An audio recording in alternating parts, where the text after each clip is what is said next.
నమస్తే. తెలుగుదేశం పార్టీ స్థానిక సంస్థల ఎన్నికల్లో అత్యధిక స్థానాలను తమ పరం చేసుకునేందుకు ఎత్తుగడలు వేసింది. ఇటు ప్రతిపక్షానికి, అదేవిధంగా అటు కూటమిలోని మిత్రపక్షాలకు చెక్కు పెట్టేయాలని ప్రయత్నం చేస్తుందని అనుకోవచ్చు. చంద్రబాబు నాయుడు గారి బుర్ర మామూలుది కాదు. ఎందుకంటే కర్ర విరగకూడదు, పాము చావకూడదనే అన్నట్లు సామెత మనకు గుర్తుకొస్తుంది.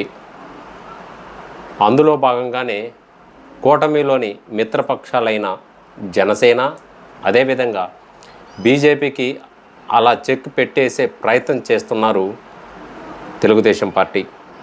తమకు స్థానిక సంస్థల ఎన్నికల్లో అత్యధిక స్థానాలు కావాలని జనసేన, బీజేపీ చేస్తున్న ప్రయత్నాలను కాదనకుండానే నో చెప్పినట్లయింది. చంద్రబాబు అనుభవమా మజాకనా అన్నట్లుంది. ఇది తెలిసిన మిత్రపక్షాలు మౌనంగా ఉండగా, ఆ పార్టీకి చెందిన కార్యకర్తలు మాత్రం సోషల్ మీడియాలో ఆలోచన మరి వెనుకదాగి ఉన్న అర్థాన్ని చెబుతూ ఉన్నారు.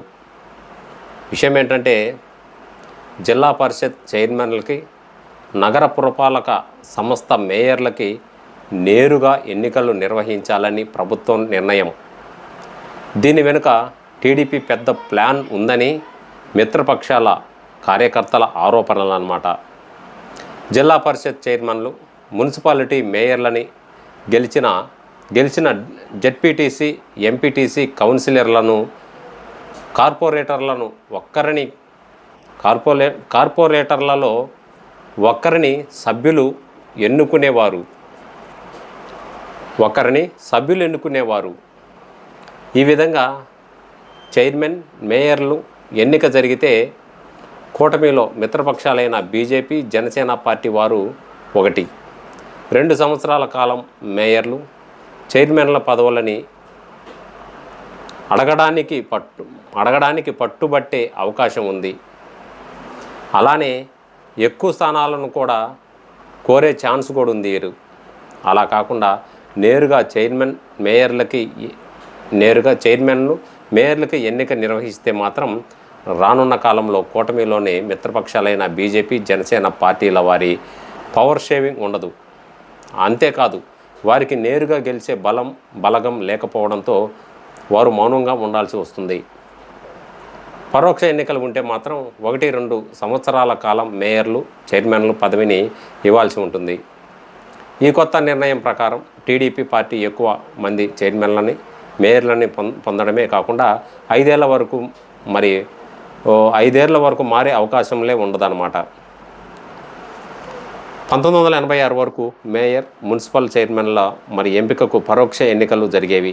ఆ తర్వాత 2005 వరకు ప్రత్యక్ష ఎన్నికలు జరిగాయి. 2005 నుంచి ఇప్పటి వరకు పరోక్ష ఎన్నికలు జరుగుతున్నాయి.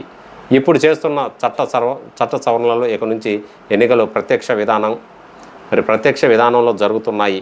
అయితే టీడీపీ వాదన మరోలా ఉంది. ప్రత్యక్ష ఎన్నికలలో మేయర్, మున్సిపల్ చైర్మన్లు ఎంపికతో అనేక ప్రయోజనాలు ఉంటాయని, ఈ ఎన్నికలతో ఎంపికైన వారికి బలమైన